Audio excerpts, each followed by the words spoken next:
Hello everyone, I'm Scott and I'm a Virgin media customer. Thank you for the good reception. It's the first one I've had in a few weeks. As I said, I am a Virgin media customer. I'm also a football fan. So with football, I love all the stats that goes on. You know, you've got your possession, your shots scored, your shots on target and all that. But also, I really like stats in general. So a stat I saw in a newspaper the other day. It said out of 100 people, 7 of them will be twats. Well, I say it was a newspaper, it was The Sun. And it also said I was a Virgin Media customer, but technically I still live with my mum because I'm only 34.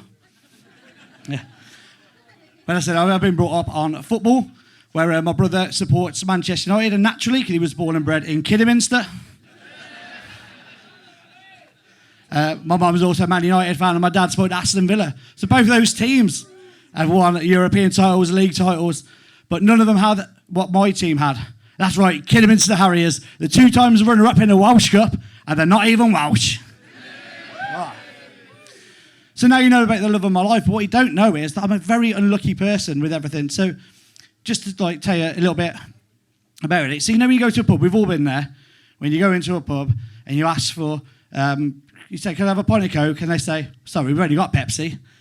So I thought, Joe, I keep doing this. So one day I went in and I thought, I'm going to ask for, I'm just going to go ask for the Pepsi. Now I know you're thinking this is like a first world problem, but when you go in for 2 years and you've been saying, can I have a Coke? And they say, we've only got Pepsi. You don't expect for the first time, when you walk in and say, can I have a pint of Pepsi, please? They've changed it and now they only have Coke. It's just, well, look, I keep changing the brands.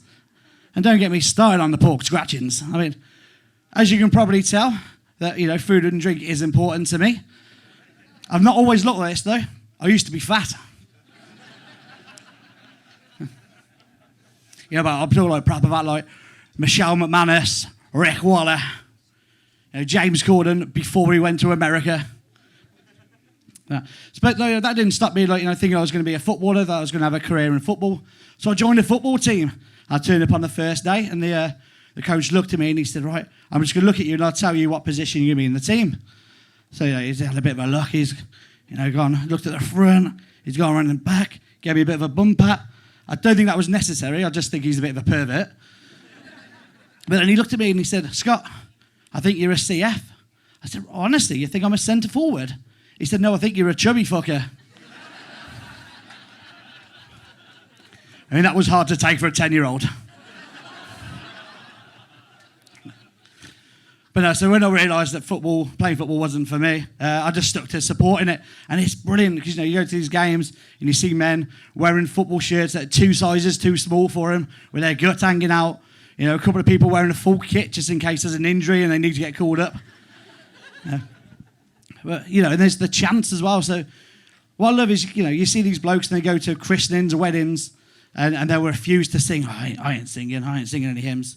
But then you put a pie in their hand and a small shirt for them and put them in the football stadium and they'll sing anything for 3 hours. They'll sing about having pots on their heads and all sorts. It's just, it's crazy, I don't get it.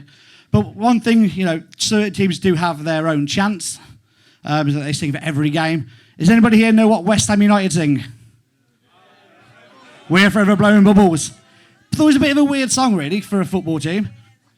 That's the one. So I thought it was a bit weird for a football team to sing. So I looked into it a little bit. And there was a player back in the 1920s called Billy Murray. Right, while Billy was playing there, We're Forever and Blood Balls was quite a big song at the time. So they adapted it and started singing it to Billy.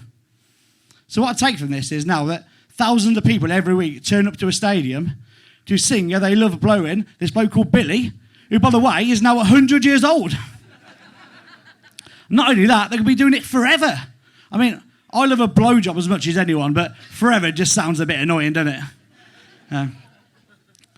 So have we got any Manchester United fans in? Give us a cheer if you are. Yeah? I like the boos. But that was about 7% there, which means the sun was actually right for once.